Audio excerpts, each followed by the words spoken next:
Okay, so over the last 17 years, I've seen hundreds and hundreds of cases, perhaps even thousands. I've seen hundreds and hundreds of mums and dads as they go for the family court system, and I've seen a few things that work and a few things that don't work. I'm also a parent. I went for the courts myself as a litigant person for a 5-year court case, and I faced many of the problems that many of you are now, but I'm further down the line than you are. This is a video for the dads out there, and the good thing about this for me is that I can speak with first-hand experience. Now, if you are a mum and you're saying, well, what about the mums? Well, I'm not a mum. I don't know the challenges you go through from a personal point of view. I can tell you about the professional side of stuff, and I do often in TikToks, but this is one for the dads. So the first thing is, dads, the first of the 5 things that you're doing that you get wrong about your case is that you're doing nothing. You are sitting around like a rabbit in the headlights, hoping that things are going to get better. You're hoping that your ex is going to see sense. You're hoping your ex is going to calm down. You're hoping that it's all a bad dream and it'll be fine. I hate to say this, that's not how it works. It could be that I just see the people where that doesn't happen, but I would say that if you're in a situation where your ex-partner has said to you you're not seeing the kids, you're going to be waiting a long time. You're going to be doing nothing. Maybe your ex will calm down. Maybe she won't. How long are you prepared to wait? Children need regular contact, and a big gap of no contact will leave you facing your ex's solicitor writing you a letter saying that there's been no contact for such a long time. The children need to be reintroduced to you slowly, and they hope you can be patient, and mum will decide when the children are ready for contact. Doing nothing is absolutely the worst thing you can do when you're faced with this situation. I'm not saying pogo it into court. There are lots of alternatives, things like mediation and discussion, but doing nothing is the worst of all scenarios. You might be trying to get your head around it. You might be trying to think about it. You might be wanting to get a bit of advice. I'm telling you, the clock's ticking, guys. Do nothing, and you're making the situation worse every day you do nothing. The second thing is they think that when they do go to court, when they do put an application in, they do think when the solicitor contacts the ex will see sense.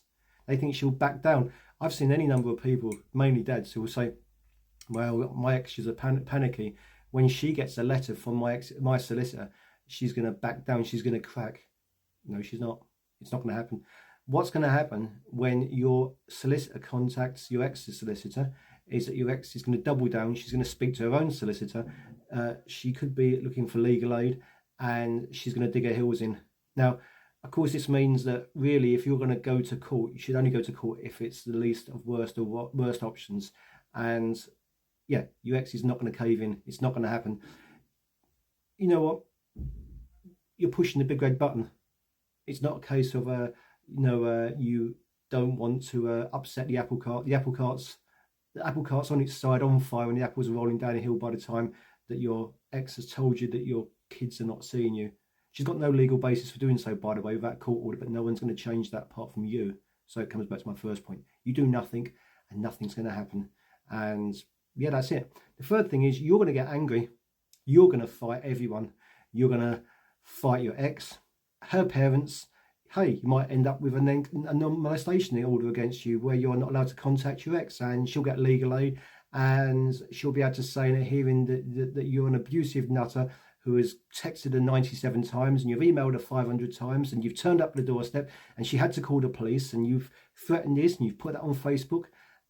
And she's right. You're proving her right. You've got angry. No, this alpha male stuff really doesn't work, guys. You might think that you're going to be the guy who's going to basically finally crack the system, and I'm sure that I'm going to get a few comments from people that said they did just that. They fought. Do you know they're going to fight everyone? They fight me. I get angry messages. I get people on TikTok sending me messages. I get the odd email. I've even had the odd client who has basically not been happy because I've said to him, look, don't go in like a China shop. It ain't going to work. The alpha male stuff doesn't work. The brute force stuff doesn't work 99% of the time. You're going to bang your head against a brick wall and you're going to prove that your ex is right by being Mr. Angry. The third one is they think they can turn up to court, just explain that they're a good dad, and then the court will say, yep, okay, you're quite right. You can have contact. I thought that doesn't work. You're going to have to demonstrate that you should be in your children's lives.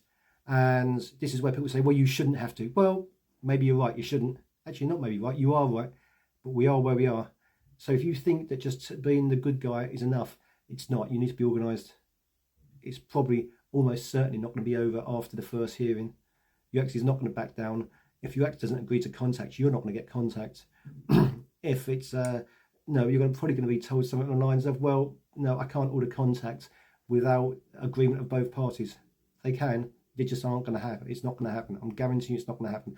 I get the odd person that says, well, is it going to be over in the first hearing? I'll put money on the fact it's not going to be, guys. This is something for the long run. Right, okay, the next one is that they, this is the last one, number 5. They accept that they're second-class parents. Now, I get it. There's a phrase, give a dog a bad name. If you're treated continually like a second-class parent, you're going to perhaps end up believing that you're one. You might read the Kafkas report and it will talk about the family home, and they mean your ex's new home, perhaps with her new boyfriend, and they talk about father's house. So there's that. Then again, you might be talking about taking the kids back to your ex. Back? Do you think your ex is talking about when the kids come to you? Do you think she's talking about the kids going back to dad? No, because the point is they live with mum and they stay with you, which comes to another point. Stop referring to your ex as a resident parent unless she's got a residence order. She might be the primary carer, but someone is not a resident parent unless there's a residence order. And as I've said on previous TikTok, being a resident parent still doesn't give the powers that most people think that they've got, even people that have got them. I'm going to get people telling me I'm wrong here. You know what? They also, dads, you also act like a second-class parent by you relying on your ex. You ask your ex for details of the school. You ask your ex for details of medical matters. You ask your ex for clothes for the children with you, toys, perhaps nappies, bags, wipes, drinks. Your ex is not asking you. Why are you asking her? If you want to be treated as an equal parent, you're going to have to step up and behave like one. And even more so if your ex and everyone else is treating you like a second-class parent. Remember, your kids have got 2 parents, 2 equal parents. If you decide, if you become a second-class parent, by and large, that's going to be on you. It will change your mindset a lot. You know, also people ask their ex for stuff they don't need permission for. You don't need your ex's permission to introduce them to new people, take them to new places, unless the court order says otherwise. When the children are in your care, you are deemed as a suitable parent to introduce them to the right people and take them to appropriate places. You know, when was the last time your ex asked you if it was okay if it was okay if they took your kid on a play date? They don't, because your ex is a fully fledged parent and so are you. So look, yeah, these are 5 things here. Some of them are legal and some of them are not. I'm going to get blowback from both mums and dads. Mums, like I say, I'm not a mum, obviously. So I'd ask you in the comments, what are the tips you've got for mums, particularly the mums that have gone for the court case? What can you do that's best for your kids, best to solve the family law matter that you face yourself in, and best to be able to move on your life in a child-focused way?